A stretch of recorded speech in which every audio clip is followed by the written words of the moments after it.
have the time to listen to me whine about nothing and everything all at once. I am one of those melodramatic fools, neurotic to the bone, no doubt about it.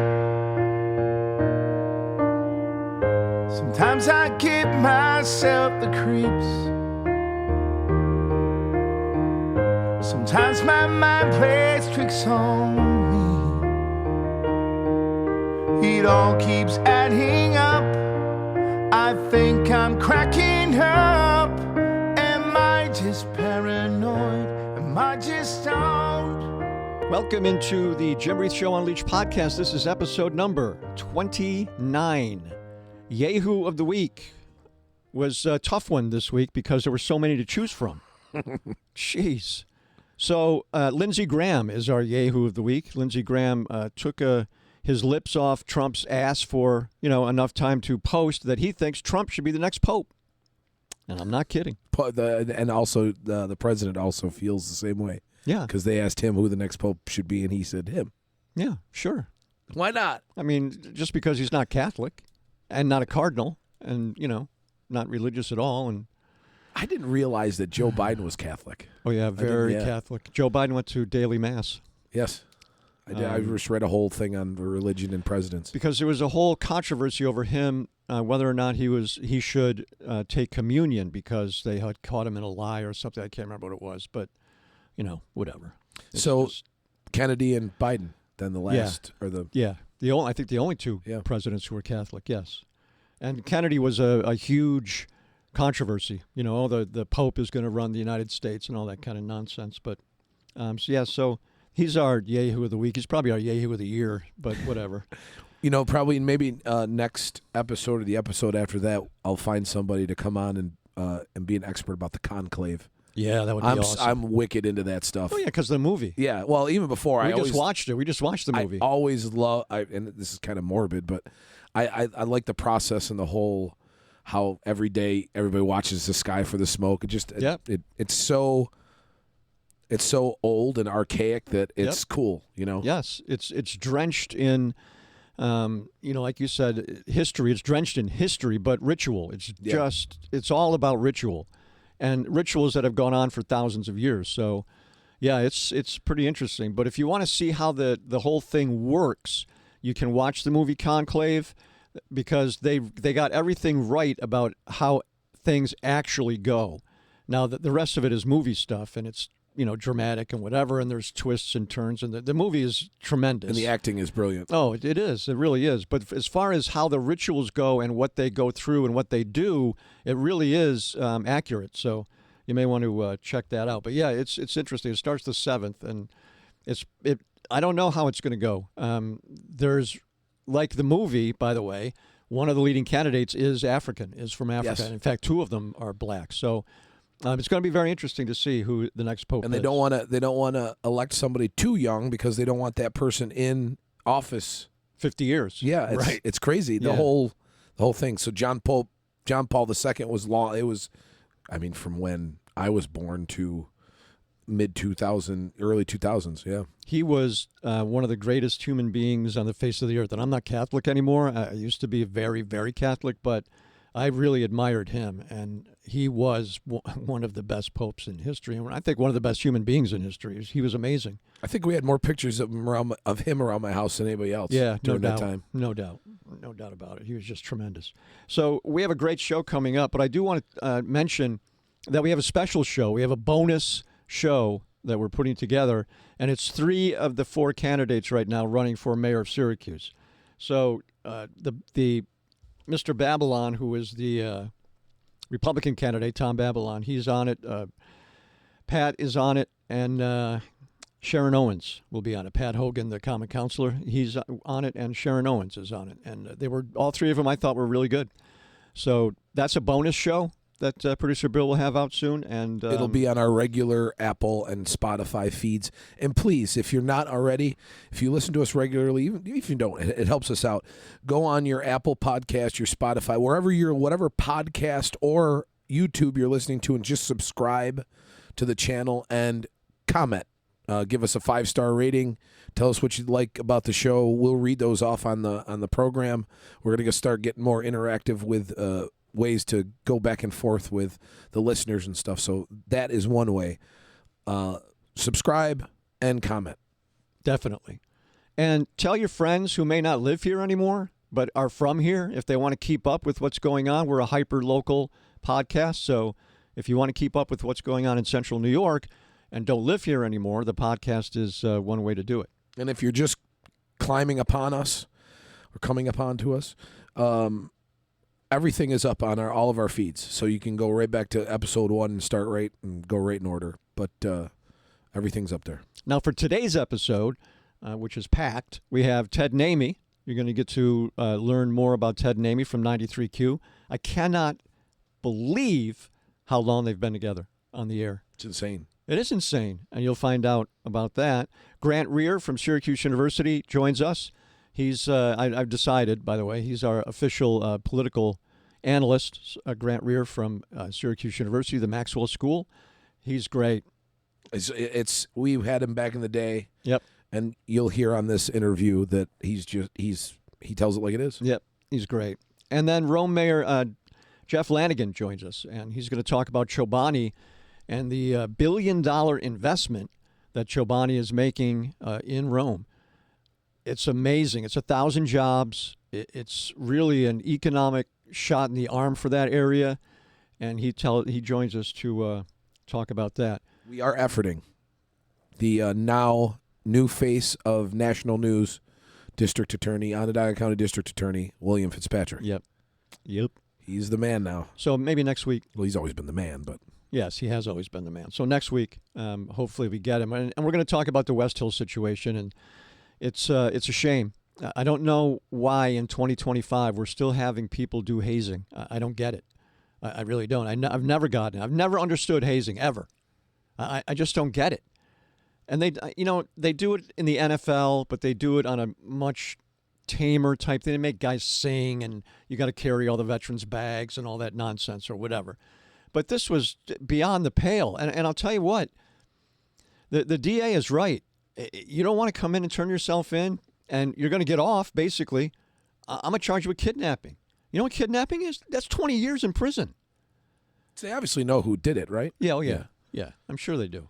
But if they don't, then they'll find out. 11 is a big percentage of one team. Yeah, 11 guys. I mean, you'll find out because you call, one of the first ones in and say, you're going to tell me who was involved in this, or are you going to prison? Which one? And then they'll start rolling on everybody else. Because you're looking at 16, 17, 18. Exactly. You got to be kidding me. It's just so stupid.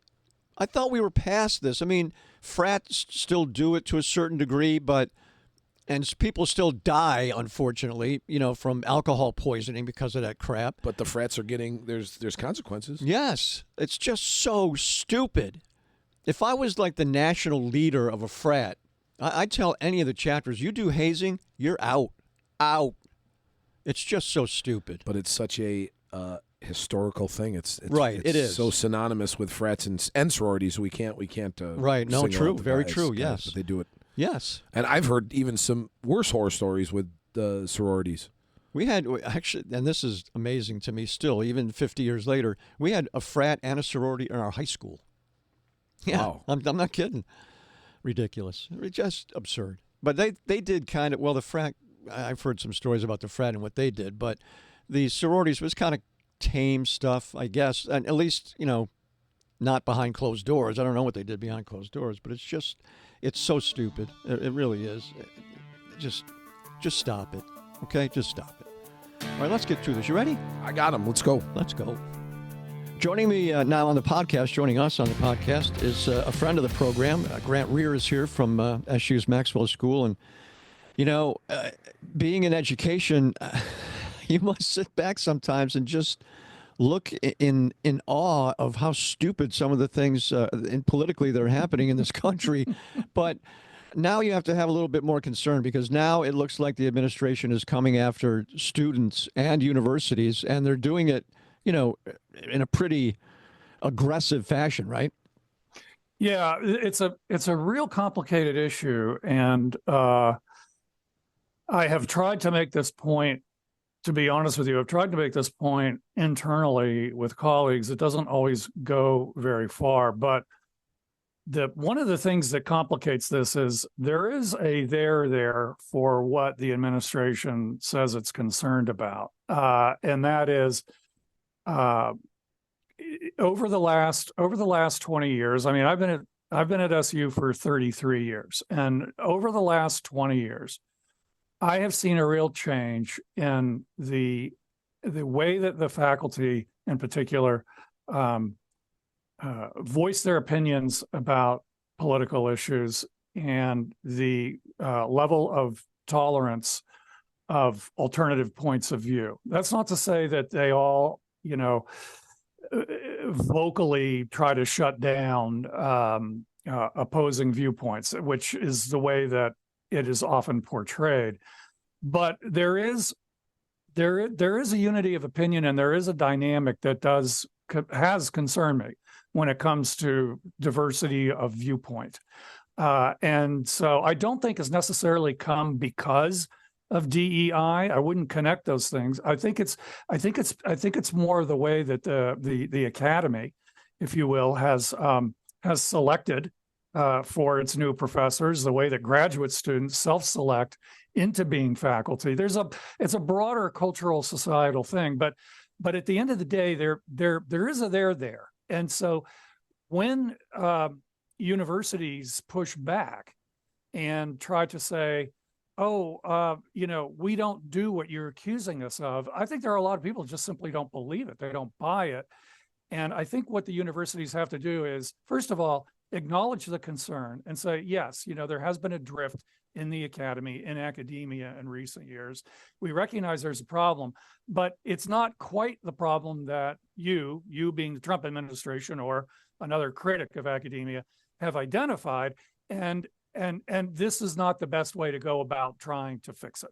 Yeah, and that was my point. It's not the best way to go about fixing it, and he's doing it in such a ham-handed way exactly. that it paints everyone with the same brush, and it's just that's not the case. But it has to have a chilling effect on administrations, especially at the upper levels. I can tell you for a fact, Jim, that administrations, not only here, but elsewhere, I've had conversations elsewhere, they are really, really worried about this. And there are so many different ways that the executive branch can affect their different funding sources, but also the kind of policing and regulation that can be done under the aegis of concerns about anti-Semitism or civil rights violations. They're extremely concerned about this. And the other one that would hit SU really deeply would be the threat of taking the status that the universities that have large populations of foreign students take away their ability to have those students here on those student visas. That is something that the Trump administration has talked about and threatened, Harvard in particular. But not to get too much into the weeds of the finances of how universities work, but one of the attractions of those students, in addition to the different kinds of views and diversity and experiences that I think that they bring, which are good for everyone and good for all the students, they also pay top dollar to be here.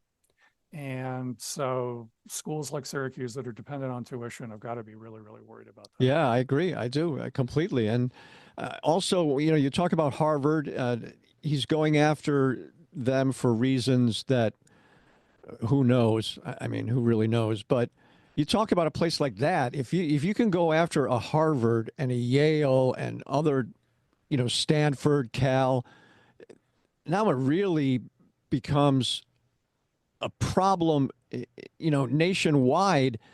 When you're going after the top universities, all the other universities underneath them think, well, if they can do it to them, what are they going to do to us? Exactly. Well, and also going after Harvard is smart politically. Donald Trump is extremely smart politically. I think you have to, no matter what your own political views are. You have to grant that. Harvard is not going to generate a lot of sympathy around the country. No. Being the most elite institution, anybody that looks into this issue is going to quickly discover that their endowment is more than $50 billion. That's billion. And so, the government cutting 400 million in funding for reasons that they say are because of anti-Semitism problems on campus and not enough protection for different student viewpoints. You're just not going to have a lot of people protesting in the streets over that. And so I think it was very, very clever and very smart to go after a university like that rather than, say, the University of Michigan or someplace like that. It's true. It is. So what does this do then to the atmosphere on a campus? Because college campuses traditionally have always been a place where people could speak their mind, young people could speak their mind, which is not an opportunity given them often. And you get diverse thoughts and feelings from these people. It's got to have a chilling effect on that kind of thing. Well, that's where it gets complicated again. And I would say yes and no. Let me tell you a story about students in one of my classes. We were a relatively smaller class, upper division, kind of almost like a seminar. We had about 20 students in the class. I got to know them pretty well over the semester. And we were talking, the course was on democratic theory and democratic practice. So, a lot of discussion about the Trump administration in there. And they introduced this topic. I didn't go fishing for it, but one day, I think it was when we were talking perhaps about the Harvard issue, they started talking about their experiences at SU. And I was amazed at the number of them. I don't think that, and these, by the way, these students are mostly liberal. They're almost all Democrats. And that's, again, information that they volunteer along the way. But even those students voiced concerns about things that if they said, things that they thought if they said in class, gave voice to, they felt like they would be perhaps even graded down or at least not viewed in a positive light. Concerns about the content that they put into their papers in terms of potential political interpretations. And basically the gist was something that if you were voicing the concerns of the Trump administration, you'd point to and say, there's Exhibit A, there's Exhibit B, there's Exhibit C. So if the ultimate effect of this is to free up students' sense of what they can say and what they can write, it may be the case that it's a double-edged sword. It's not just chilling. It's both chilling and, to some degree, liberating for some other points of view. I haven't noticed a change in the rhetoric that I'm hearing in the hallways. I haven't noticed any kind of change that way. In some ways, it's become more strident and resistance. We have to, we're going to double down on this. But I would gather that there is going to be probably a closer monitoring of what faculty do in the classroom. And my own view on this has always been to be very open with the students and say, look, I say this at the beginning of every course. I say, you can divide what I'm going to tell you up into 3 categories, and I will try to remember to tell you when I'm in each of these categories. One is objective stuff that I am sure is true. The second one is contested views of things on which there are multiple viewpoints, and I am giving you one point of view, and I will give you another point of view, but there are schools of thought. And so this is the analysis and interpretation part. And then there's a third category where I'm telling you just what Grant Reeher, as a professor and a armchair political analyst and a citizen, thinks. And I will make sure to tell you when that is coming up too. And feel free to disagree with all of it. And so I think we just need to be more open and transparent as faculty about what we're doing and where we're coming from. And if we acknowledge that first, that gives us a firmer ground to push back on some of the kind of throw everything into, throw all the babies out with the bathwater, which is the approach that I see the administration taking. What do you think the administration's end game is with all this, Grant? I think that, that's a great question. I think that this is probably something that reflects more about the people that are in Donald Trump's administration than Donald Trump. I agree himself. completely. Yeah. And I think, and here, you and I are just going to engage in kind of psychoanalysis from a distance, but I think they are fighting a culture war. I think this goes back, frankly, to the 1970s. I mean, I see a through line in my lifetime through the debates that were going on about race and upward mobility and all those things in the 60s and the 70s, right through to today. It's taken different forms along the way, but I think they're fighting a cultural war about a lot of issues. And so I think there is a sense, again, I think rightly perceived on their side, them being not in the academy, that the academy is, and when I use that word, by the way, what I'm thinking of is basically private institutions almost throughout the country, except perhaps in the South and some in the Midwest. Definitely institutions along the East and West Coast. And then the most elite state institutions, like the University of Michigan, like Cal Berkeley, like those kinds of institutions. I think there is a perception that, there's a uniformity of view, and it's hostile to not only someone like Donald Trump, but it's hostile to the Republican Party more generally. And so I think they're trying to break that up a bit, and it's part of their cultural wars. Yeah, I agree completely. And I think that the people around the president are looking past him for this. Oh, absolutely. Absolutely. They're definitely looking on us for societal change. Absolutely. I think it was clear if you look at some of the other things on the approach. And this is one of the great paradoxes then. Donald Trump then becomes a vehicle for other people. I don't think he'd appreciate being seen that way, but I think there's something to that. Yeah, he would hate being seen that way, and that's why they don't really come out with it and, mention anything about it. Like, we're all, for President Trump and we're all behind him, and they have their own agenda. There's no question in my mind, and that's permanent societal change. And when you talk about a culture war, they want to win, and they want to win not just now, they want to win for the next, however many years. Sure. Yeah. No, you don't fight those things in a temporary way. If you did, you'd be frustrated all the time. So. All right, Grant, thank you for this. I appreciate you joining us. Whenever stuff comes up like this, you're the first person that I think of because, I think our viewpoints kind of match alike. So I'm looking for somebody to be a megaphone for my thoughts. But okay. No, I'm just kidding. Happy to oblige. I'm just kidding. I am your vehicle. I appreciate your take on things. I really do. And we'll have you on as soon as another topic comes up, probably next week. We'll talk about Trump's 2028 run. Well, I thought, frankly, I got a little confused because I thought the topic today was first 100 days. And my question to you was going to be, is it the first 100 days or the first 100 years?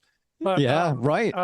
But that sort of taps into what you were just saying. They want it to be the first 100 years. No question about it. Hello, it's producer Bill, and boy, do we have some merch for you. And all you have to do is go to the Jim Reith Show Unleashed.com. That's right. The Jim Reith Show Unleashed.com. And yes, Reith, Reith. The Jim Reith Show Unleashed.com. You can get your hoodies, t-shirts, coffee mugs. We've even got cell phone cases at the Jim Reith Show Unleashed.com. By now, you've probably heard that Chobani is moving into the area in a very, very big way. I mean, they're here already, but they're going to invest over $1 billion into their local facility. And joining me now to talk about that, and we're very happy he's here, is Rome Mayor Jeffery Lanigan. How are you, Mayor? I'm doing very good. How are you doing? I bet it's a pretty good time to be mayor in Rome, isn't it? It is very good. Last week was a huge announcement for this area. And then last night we got hit with another microburst, so we're dealing with that on today, but that's okay. Yeah, what happened with that? So we had another weather storm move through about 6 o'clock last night, and we've got some trees down, some power outages, some more residents took some damage to their homes, so we're working through it today. But nothing, nothing that comes close to what happened last July, but Yeah, still boy. something to deal with. We all remember that for sure. So let's talk about Chobani. $1.2 billion, a thousand jobs. That is just huge. Yes, it's definitely something that is well needed in our area, and it's really going to, catapult us to the next level and do great things for our community. So we're extremely excited and happy for this. How did this whole thing come about, Mayor? So it really started probably 6 or 7 months ago. Some of our state officials were out in Albany, and they had bumped into Chobani and started talking to them. And Chobani stated that they wanted to do an expansion, and everybody was pushing. We need you to stay here in New York, and that led to a meeting that day with the governor. And the governor said, we really want you to stay here. You guys are homegrown in New York, and we want to keep you here. So Chobani was, they bleed New York, so they did want to be here, and they said, well, give us some sites. And Rome happened to be on that list. So they came out, they checked out the site, worked hand in hand with the county executive who owns that site. We had just been awarded the previous year $22 million in a Fast New York grant to get that site shovel ready. So that helped. And then we started working together and got on the short list of Chobani's final applicants. And everybody got to the table. We put all of our cards out there and said, we're going to do anything we can to make this happen. And about 6 weeks ago now, I got a call about 10:30 at night that said they had selected us. And we were going to be their new site for their biggest, I think it's $1.2 billion investment. And we were ecstatic. It was unbelievable. Oh yeah, absolutely. It must be. It really is an incredible investment in the area. So what does the city need to do to get ready for them? Anything? Yeah, so our biggest thing is the infrastructure. So obviously we need to upgrade our sewer and get them water out there. And we have a digester that'll be able to support that type of material that's going to be coming out of that plant. But we're going to need to upgrade that a little bit, make it probably a little bit bigger. And so we're in the process now of that. We're looking into expanding our filtration plant and just doing everything that we can to make this happen and a smooth transition for them. So that's where we're at. And then obviously just the point of getting that site ready for what they're going to put on there. It's interesting because this is the type of facility. It's not like a manufacturing facility where all you have is wastewater. You've got some stuff you have to deal with that comes out as waste from a plant like that, right? Absolutely. And the good thing is our city had done a digester several years ago, and we were actually already taking discharge from Chobani. They would actually bring it here and bring it to our digester that we would process. So we are already quite familiar with it, and our plant was built for it. But obviously now this is going to change the volume of what's going to be coming in there on a daily basis. So that's what we're really going to have to look into is what we need to do to upgrade that to take on that, obviously that added volume. Yeah, no question. So what about the workforce in the area, Mayor? Do you have to train them up at all? And that's another thing that we're doing. We have some great college campuses around here with Mohawk Valley Community College, Utica College, SUNY Poly. And we're really going to make sure that they're on board to any type of training that does need to be done prior to Chobani getting actually full functioning. We're going to have those classes here to get them ready. And then it's just, preparing everybody that lives around here to say, hey, these are the jobs that are going to be available. And hopefully people are going to be, standing in line to apply for these jobs. Yeah, it's interesting because, we toss around numbers. We toss around numbers like $1.2 billion and 1,000 jobs and stuff like that. But 1,000 jobs in a place like Rome I can't even imagine how huge it is. Yes, it's definitely, it's going to put them probably at least in the top 5 for our biggest employers here in the city of Rome. Obviously the school district, myself, the city, we're a couple of the largest ones, but this is definitely going to put them at least into the top 5.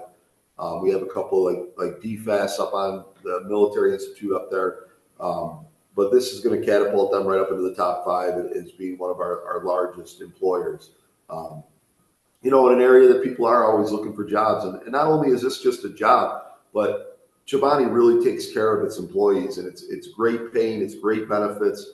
There's room for advancement within their company. I mean, they do a great job with everything they do for their employees. Yeah, I actually have heard that.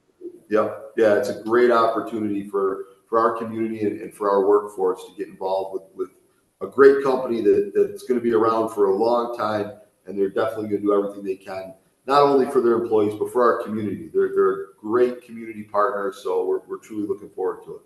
So do you not worry, but do you have to look ahead and maybe plan for like more kids in the school district, more families moving in? Do you have the housing stock? I mean, do you have to look at all those things? Absolutely. And that's something we've been looking into and working towards for the last 6 months, just preparing for if this did come to fruition. So yes, we need to increase our housing stock. We're working with developers.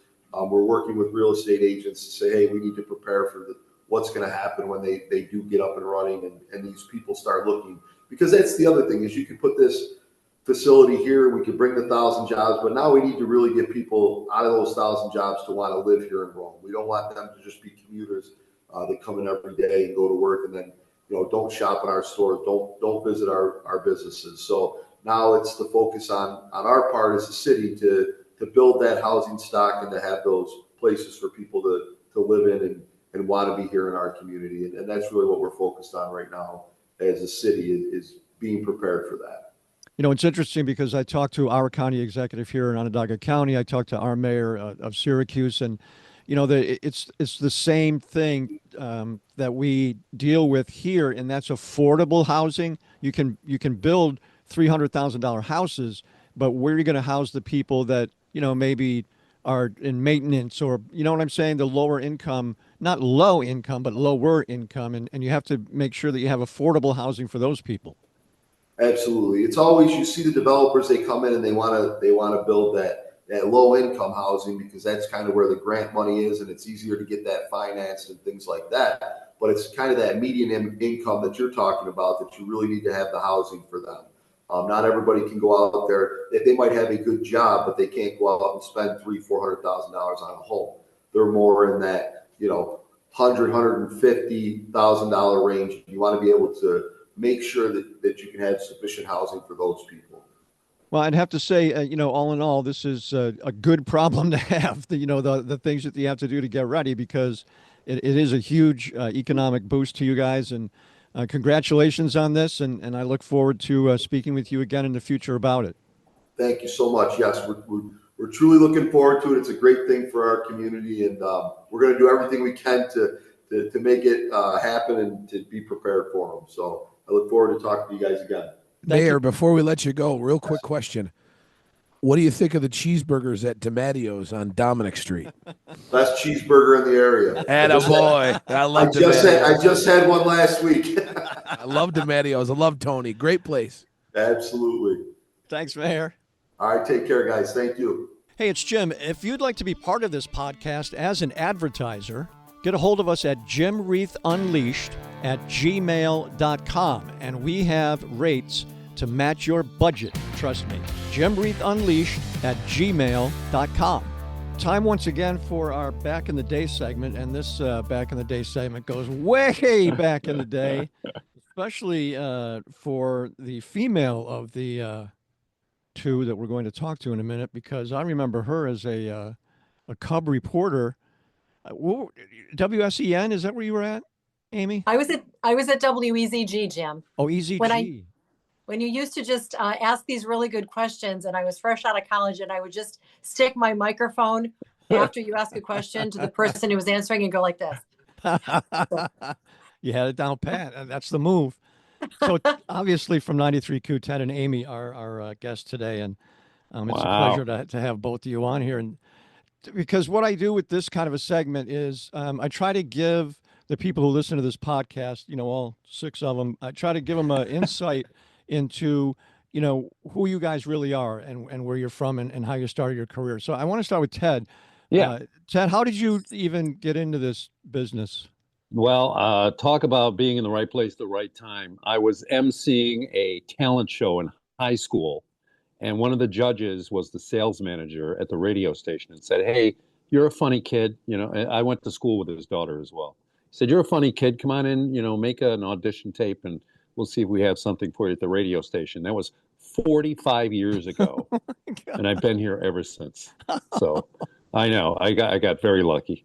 45 years? 45 years. Yeah. Isn't that crazy? Where does that go? That's crazy. No wonder, yeah, exactly. No wonder I'm the back in the day segment for crying out loud. So Ted came before Amy. Yes. Yes. Yeah. So Amy, when did you join?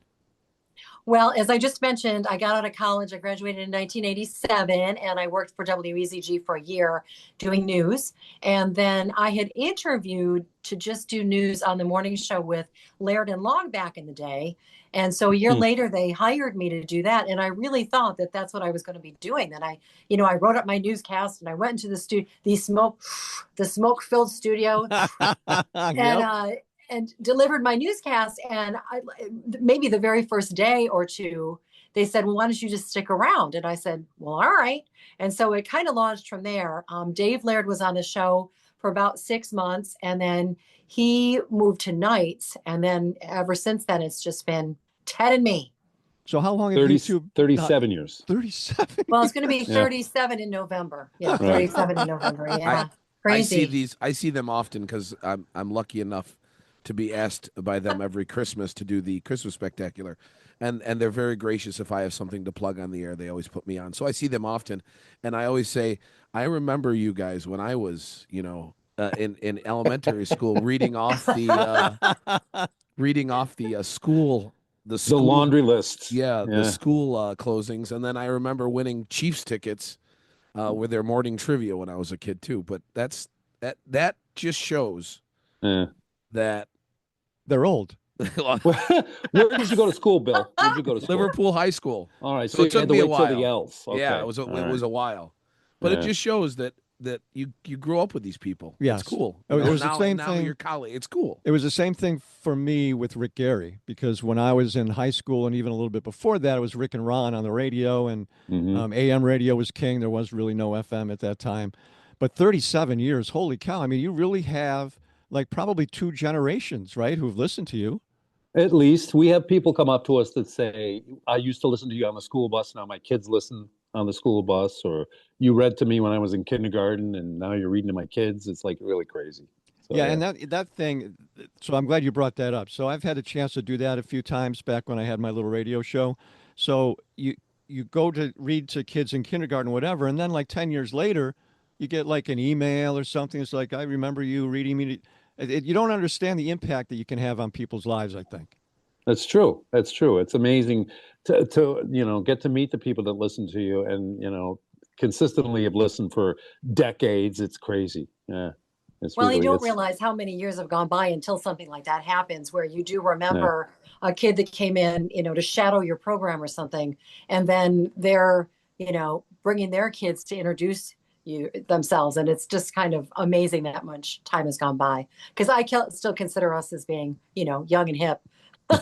I know, right? It's wow. so true. It is. You think of yourself in the way that you want to believe that you are, right? And we're all old now, and it's like I've just realized recently, like I'm pretty irrelevant now when it comes to like society as a whole, that nobody wants to hear from me. The younger generation has taken over, but that's true. We all think of ourselves as being much younger than we are. Nobody told me that when I got old. Nobody told me that. I thought I'm still going to think I'm young.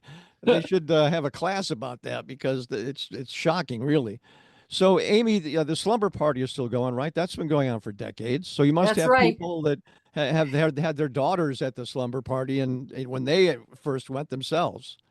It's so funny, because I was just talking about you this morning when we were talking about how you were not a fan of Amy's slumber party. In fact, you were an article came out about probably 10 years into it, and I remember I had your show on, and you were like, "I love Amy, but I don't know, man. That slumber party, the debauchery." I'm not sure. I totally remember it was that. quite scandalous, and I was like, "My friend Jim Reith, throw me under the bus." She tried to hit me. She tried to hit me there. with her car at the fair. God. I saw her at the fair, and she's like, "I'm pissed at you," and like I'm walking out to where the media parks, and she's sitting there in her car looking right at me. I'm like, "Oh no!"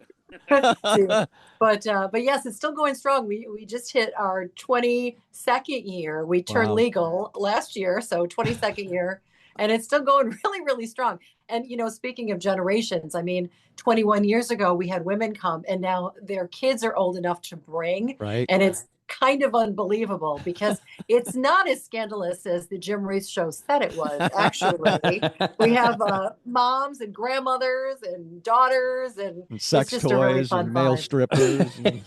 We don't have the strippers anymore. We have drag queens. We had drag queens this Jim year. ruined they're it only for down- you. That's why. And they're only down to 3 tables of sex toys now. So there's only Okay. three booths.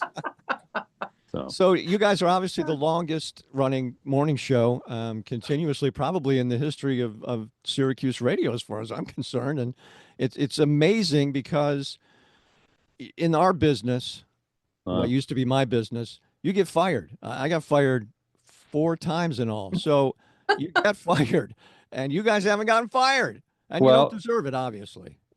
Come close a couple times. No, that's not true. No, we've been very fortunate. I mean, we've just managed to stay in there, and people seem to like to listen. So we've been very fortunate. Yeah. How are you mean- able, Amy, to keep it fresh after all these years? I mean, how do you not repeat things all the time or do the same stuff? How do you do that? Have you not heard my jokes, Jim? They're the same ones from 20 years ago. Well, we really work hard to stay relevant, and we really work hard to have a lot of influences that are younger. I mean, Joey Walker, who is our midday guy, is 20 years younger than we are and has young kids. He is a big part of our show and has really helped to keep us talking about things that are still relevant. I mean, we hopefully watch the same TV shows that our listeners do. We, talk about the same celebrities. So we really work hard at that. And also, there's elements of our show that are really, really popular. For instance, the slumber party. But we always have to look over and say, okay, is this getting burnt out? Or how can we refresh this? This is popular, but how can we make this better or change it up so that it's not 36, 37 years of doing the exact same show? And we work really, really hard at that. And knock on wood, it's been successful. Our ratings are still pretty strong, so that's exciting. Yeah, it's unusual for sure because, like I said, everybody gets fired in this business for various reasons, and you guys have hung in there the entire time. It's remarkable, but it's a testimony, really, to the talent that both of you have, and you do have an enormous amount of talent, and the show is great and always has been. It's difficult in this kind of a market to. Usually somebody gloms onto something, they never switch the channel in this town. And it was always B104 for whatever reason. I mean, it was fine, whatever. But it's not, unfortunately now it's satellite radio. It's all computer radio, although you guys are local and live. And we need that. We have to have that. Mm-hmm. We're very fortunate that we're one of the few still local shows that are on the air. I will tell you, like you say, people don't like to move that dial. And our big break came, I think, the first time Big Mike left the area, because everybody listened to Big Mike, Y94, Big Mike. He left the area, and I think that finally got people to move the dial to see what else was on. And I think that's probably when most people discovered us.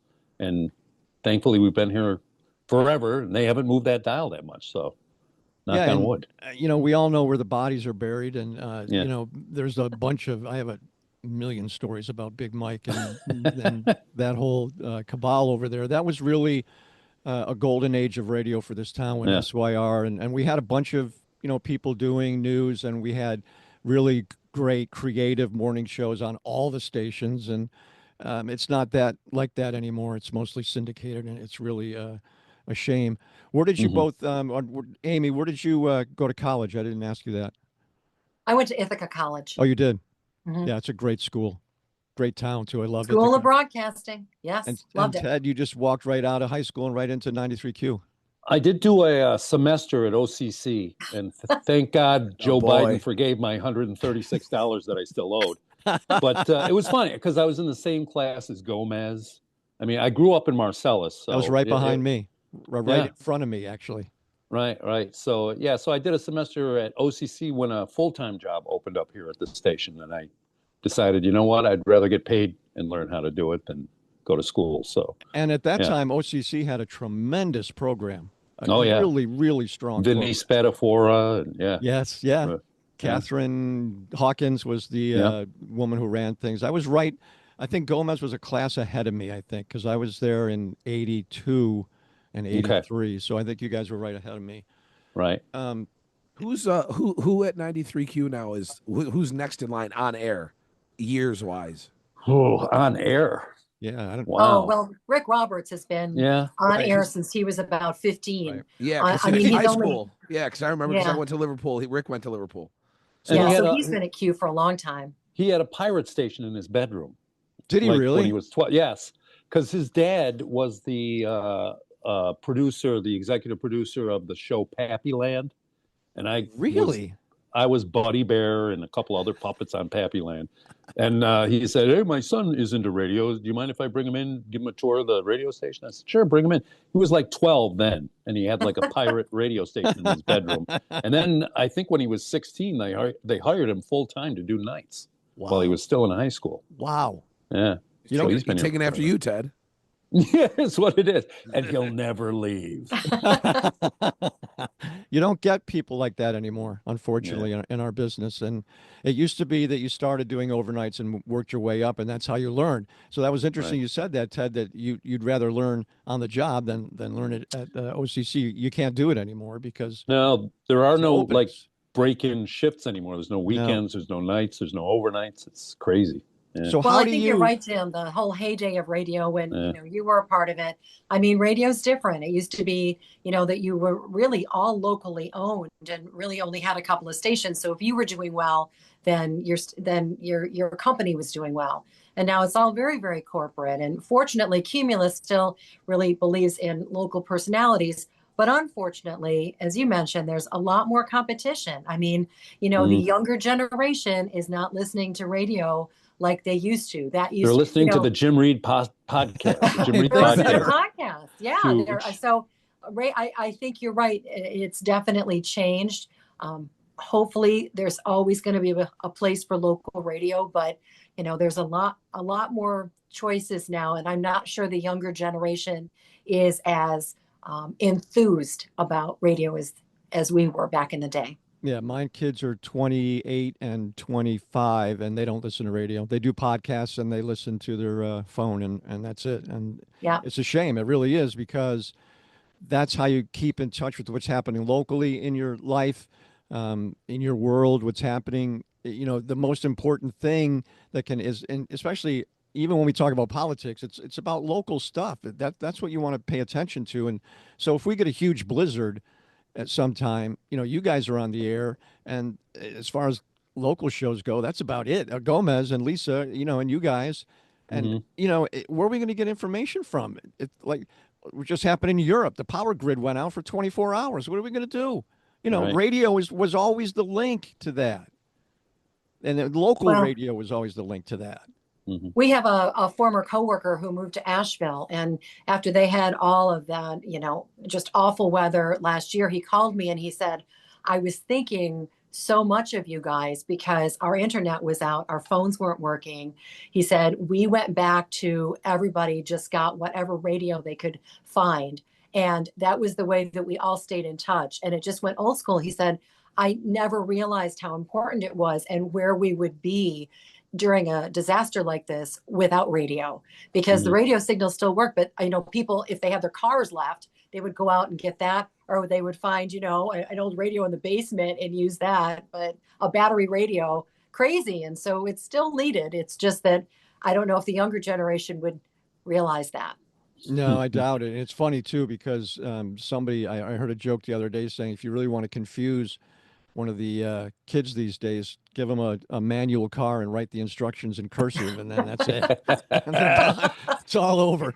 That's so true. We spoke at what was a career day? What was it, Aim? A couple of years ago, for a middle school, and it was a Q&A. Does anybody have any questions? It's probably 13-year-old kid raises his hand. He goes, "I have a question. Are you worried that you're going to lose your job because you're working in a dying medium?" I go, What 13-year-old asked that question? And then it occurred to me he probably Googled what to ask someone who works in radio or something. And that was a good feeling. It hurt. It hurt a lot. Yeah, if you want to cripple the new generation, just take the internet away, and they don't know what to do. They walk around aimlessly, just bumping into each other. It's like that's the zombie apocalypse. I'm convinced is the phones. They look down on the phone while they're walking. That's the zombie apocalypse. That's it. Do you guys have any? Do you have any forecast of? Do you ever want to retire, or do you just want to do this until you like fall over behind the console? We've always told each other we're going to keep doing this as long as it's still fun. And we do laugh every day, so knock on wood, it's still fun. That morning show is one of the ones I turn when the music comes on. Okay, I'm getting a little playing, long. Bill. I'm getting a little long in the tooth for Doechii and Taylor Swift songs, but yeah, it is what it is. I just read the other day old slang versus new slang. I didn't know any of the new slang at all. Yeah. Except sus. That's pretty good, though. Sus That's is Mr. suspicious, TikTok, right? so. Yeah. I had to learn this I year. scroll a lot. Yeah, I scroll a lot of TikTok, so I'm a little up on the new slang. Yeah, Ari is 13 now, so I kind of have been learning it with my daytime teaching job, and I come home and I ask her like crib notes. What is the Riz mean? Should these kids be saying this stuff? You got a lot of Riz. Bill, you got a lot of Riz. That's what I'm told. A lot of Riz. You guys got a lot of Riz, too. Thank you guys for your time. I appreciate it so much. It's so nice reconnecting with you, too, and we'll have you on again in the future. Oh, well, great. you got to come Thank on you, our Jim. show. Talk All about right. your podcast. All We'd love to have you. Yeah. I'll come on at like 11. All right. Okay. We record it for the next day. There you go. I'm retired. I don't get up at 5 o'clock. Thank you, guys. Thank you. Bye. So there you go. Everything you ever wanted to know about Ted and Amy. And we certainly had a good time with them, that's for sure. We always have a good time doing this. And so we like to laugh. Let's put it that way. We enjoy laughing on this thing. And I hate whenever we talk about the old days, especially with Ted and Amy.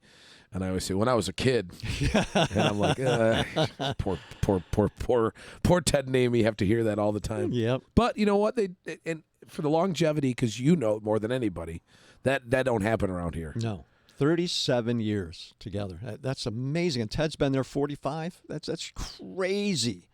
Really is. And I like that story about Rick Roberts. That's really interesting how they hired him full-time when he was 16.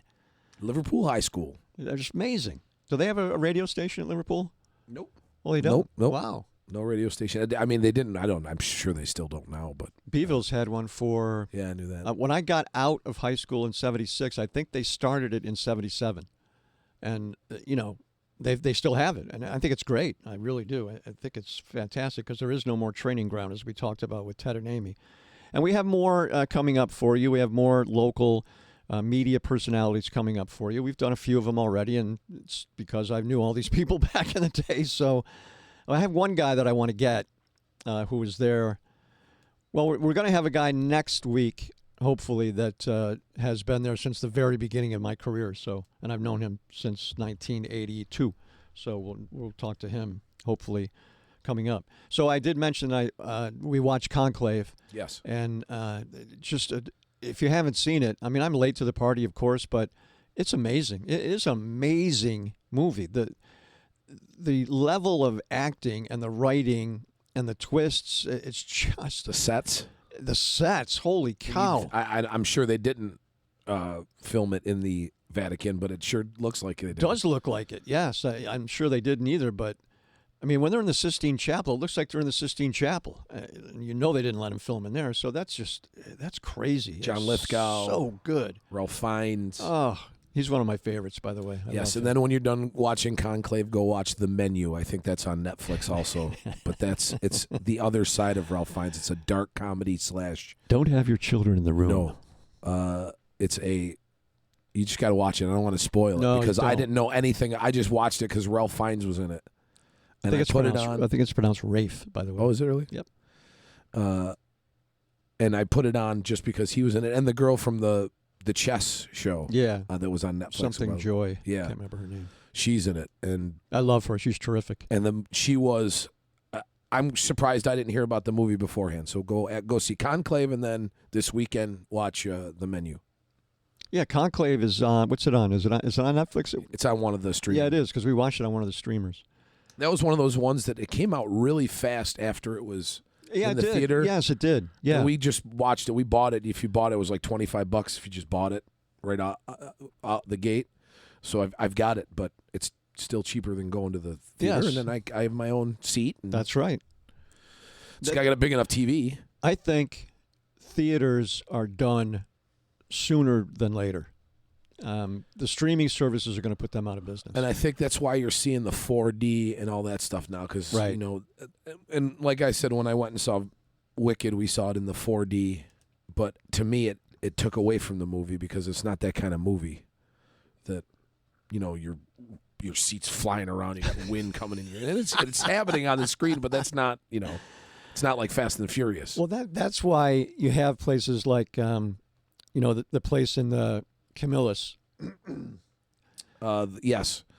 What was that called? The Movie Tavern. Yes, so that's why you have places like that. A lot of theaters now are doing that with recliners, and you can get food and. But drink. that whole thing is they changed the business model. It's now you have to order everything pre and you pick it up and take it in. It's no more service. Yeah, and that's probably just that makes because, sense. Yeah, it's probably because they can't find help either. Right. But the ownership changed owners. Oh, okay. The movie company. Yeah, it makes sense. But I haven't been. When's the last movie we saw? Wicked was the last movie we saw in the theater.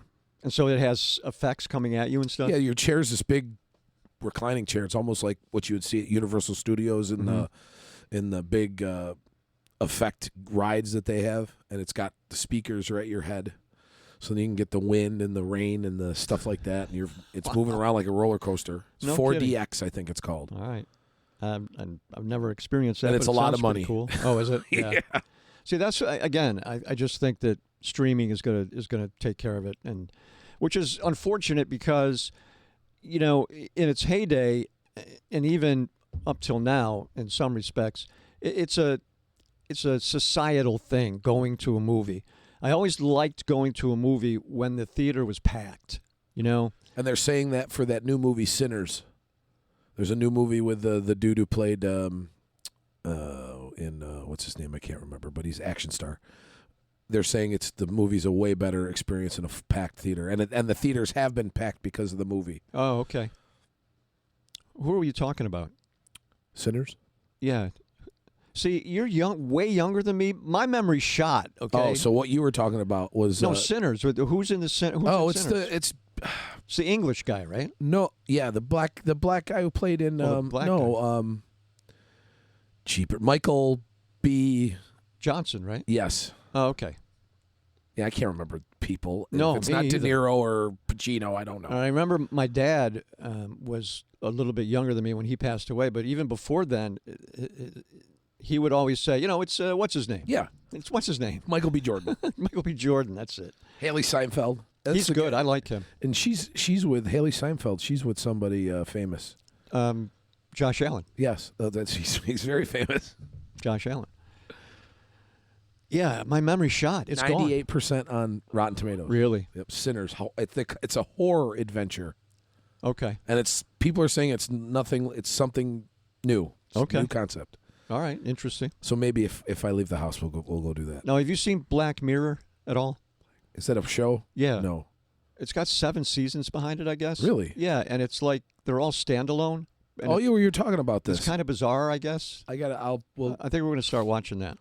I always try to find stuff to watch with Brandy because a lot of the times her stuff and my stuff, yeah, a lot different, which works out well because I'm not home a lot at night, so right. she can watch whatever she wants, and I'm home in the day, so I watch whatever I watch. But she's wicked into like Marvel and all that overly CGI'd Vin Diesel, Jason Statham for a girl. Jason Statham, that's what I was thinking of. I love him. I'm surprised she loves all this. She was just watching some uber violent program that just came on Netflix called Mayhem, I think, with Tom Hardy, maybe. Love Tom Hardy. And I think Lawrence Fishburne might have been in there. But like the fight scenes are like the slowed down, yep. Matrix-y, yep. Sin City-ish right. kind of. And it's cool for some things like Bullet Train. Did you see Bullet Train with No. Pretty Boy, Brad Pitt? No. It's pretty good. It's like it's got that Hong Kong karate Kill Love that. Bill type. I have some of those actually Yeah. on DVD. Some of the Hong Kong kung fu movies. Yeah. Love those. I mean, there's nothing better. I love the original Bruce Lee movies. oh yeah. They're some of the best. Oh yeah. And I mean, back in the day, they had Chuck Norris was in them. Yes. And, John. A very young Chuck Norris. Yeah. Another. What was the John? Man, I'm getting bad. He was kind of like a B actor. Yeah. I know who you're talking Kareem about. Abdul-Jabbar was Yeah, in one of the movies. yeah, he was. But that Enter the Dragon, all those were great. Yes, those are great movies. I agree. And there's been so we watch stuff together. Shalene and I watch stuff together. But if it was up to her, she's like your mom. She'd watch Christmas movies every day. Lifetime. I tell that story when my mom was sick and she came and lived with me. We had to get Verizon in my house for So you can have Lifetime. so she can have it's a suite of channels. Yes, it is. And that's literally all she watched. If it was up to Shalene, that would be all she watched. The day that when she had to go into hospice and stay with my aunt and uncle, that was the day I called Spectrum to put it back because I couldn't get ESPN. It was some weird thing. I wasn't getting ESPN. Because I have Verizon. We love it. And but I like I have the Spectrum app. I don't have boxes. Oh, okay. And I got to have ESPN, I got to have Yes Network, Yeah. and I got to have whatever the Mets play on, because SNY. the MLB network blacks out Yes, it Yankees does. games Yeah, and Mets games. It does. Yep. And I pay, which is fine for me because I watch the Braves games, so Right. it's $140 a season for all the Braves games, less than $1 a game. And so when they play the Mets or the Yankees, you know what else stinks? When I was in Florida, they were playing the Tampa Bay. I couldn't watch the games because it was in Florida. I was in Florida. Oh, no kidding. The one game that I went to is the only game I could watch. Right. I had to listen to the rest of them. No kidding. It was blacked out. Oh, boy. Well, I mean, which is weird because they sell out. The 10,000 seat stadium, they sell it out. Yes, they'll sell out now, but they weren't before. No, they were not. They're just terrible, and they're gonna put the roof back on that horrible stadium and use it. It's just it's so bad. We're looking forward. May 8th on Netflix. There's a new movie. It was out in the theater. It's dubbed as a rom-com horror called Heart Eyes. Heart Eyes. And I guess the killer has a mask on that's got heart eyes. Okay. So it's a romantic comedy that turns into a horror movie. That's interesting, I guess. That's a concept for you. You like all that stuff, though. I like the horror. I like the horror genre. I'm more into now stuff like Midsummer that has like that background story of the cult and people are whacked out and there's twists and turns. You know, I love the M. Night Shyamalan movies. Yeah. Yep. Early ones. The last few have been pretty bad, but I did like the remake of The Wolfman. I did like that. You know, people are saying I haven't seen it yet. People are saying there's one like a few years ago. Oh, okay. Benicio. Oh yeah. Del Toro was in it. Oh yeah. That was very good. But I guess there's a new one coming out now, yeah, right? It just came out. It did. Yeah, and it might be just Wolfman. Have you seen any of the Winnie the Pooh horror movies yet? I have them both. You do? I have both Winnie the Pooh movies. There is a Mickey Mouse one coming out and a Peter Pan one coming out. Oh, no Yep. kidding. Mickey Mouse is Steamboat Willie, though, right? Yes. Yeah, because the regular Mickey Mouse patent isn't up yet. Right, and I have they jump. It's a real independent movie. It's actually pretty bad. It's so good. It's called Mousetrap, and they use the Steamboat Willie head on the killer. But the one coming out, I think it's called Steamboat or whatever, is the guy that's the clown in Terrifier. He plays the role. Yeah. Wow. Those are some whacked out, crazy horror movies. Yeah. And that's where we've come now. I mean, it began with Friday the 13th, and it's escalated from there. House of a Thousand Corpses and The Devil's Rejects. Yep, those are the two good zombie movies, and then he kind of like went. He went kind of nuts. Yep. I love both those movies. Not love is a little strong. I like both those movies. I thought Devil's Rejects was best, but there was one after that one where they lived, I guess, or they brought him back to life or something. 3 from Hell. Is that what it is? I think so. Yeah, yeah. I saw that. I haven't seen it. Yeah, I don't think I saw the whole thing. I think I saw clips of it. But I like I like those movies. They're fine. right, that'll do. We yapped enough for today. Yep, So it's don't enough forget yapping about for the one special show that we'll have up. It's with 3 of the 4 candidates for mayor of the city of Syracuse. Bill will put that together. And then our regular show, so you get 2 for the price of 1 this week. Aren't you lucky? You could hear us yapping for more time. Although that's a pretty clean one, so there won't be any extraneous yapping. All right? So take care of yourselves, okay? And God willing, we're all back at it next time on the Jim Reith Show Unleashed podcast.